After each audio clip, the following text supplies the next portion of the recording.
Welcome back. Mardi Gras in Baton Rouge brings a bundle of economic growth and support to the area. But as the city parish now faces budget cuts, some parades may not roll through in the future.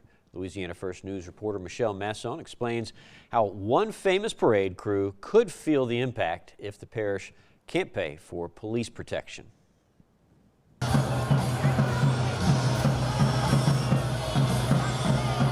It's a beloved local tradition for young and old alike in our area, the Spanish Town Parade. That's why people are starting to pay attention to what the failure of the Thrive EBR plan could truly mean. I think people thought I was playing when I was talking about the Thrive Initiative. I wasn't playing. This is our reality, and we're going to make Baton Rouge work. Mayor President Sid Edwards saying security for a major parade can cost tens of thousands of dollars. And events like the Christmas Parade, Live After 5, and the Spanish Town Parade may be at risk if the city parish stops absorbing these costs. Do I want the parades? Yes, my grandchildren love them. For the first time in 45 years, Spanish Town Parade organizers say they've been told they'll have to pay for police presence for the next parade.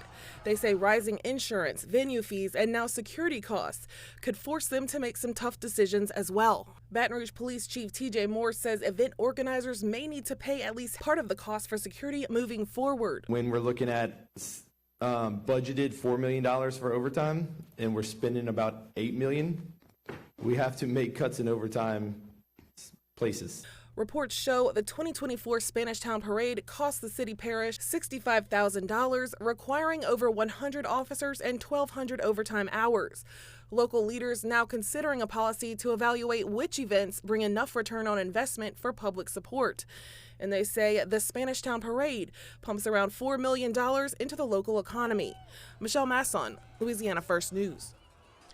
For now, the future of Baton Rouge's Mardi Gras traditions remain uncertain as the 2026 season approaches. The state's Secretary of Revenue is moving on to a new job already. Secretary Richard Nelson has been named the state's Community College System President. Nelson was named Secretary of Revenue last year by Governor Jeff Landry. Nelson served as a state representative before running for governor during the last gubernatorial election. During his time in office, Nelson focused on reforming the state's tax code. Nelson tells us that effort resulted in, quote, the largest tax reform ever in Louisiana. Governor Landry named the Deputy Secretary Jared Coniglio as his replacement. Now, Governor Landry says of Nelson, quote, under his leadership and with the hard work of this team, we passed historic tax reform that has already helped attract tens of billions of dollars in new investment to our state. Nelson starts his new job January 1st. A new law could bring some changes for those receiving Louisiana unemployment benefits. State officials say people filing new claims must show 5 work search activities each week. That includes applying for jobs or going in for interviews. The law goes into effect on the 31st. In a heated meeting, the CDC's Advisory Committee on Immunization Practices delayed voting on updating guidelines for childhood vaccines. Members were expected to vote on whether to continue urging newborns receive the first dose of the hepatitis B shot. One proposal would limit recommendations to children whose mother tested positive for the infection. Before the meeting, Senator Bill Cassidy called the committee totally discredited. Cassidy, who supports vaccinations, says removing the recommendation will not protect children.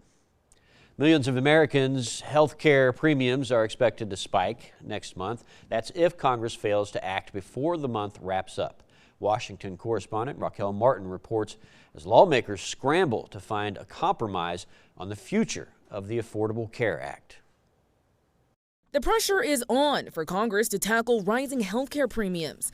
Come December 31st, expanded Affordable Care Act subsidies will expire. We have 12 working days for Congress to act. At a Tuesday press conference, Democrats urged Republicans to simply extend the tax credits. They emphasize even veterans, roughly 250,000 of them, could lose coverage, potentially overwhelming an already strained VA system. They're not prepared to also take the influx of people who will find eligibility there.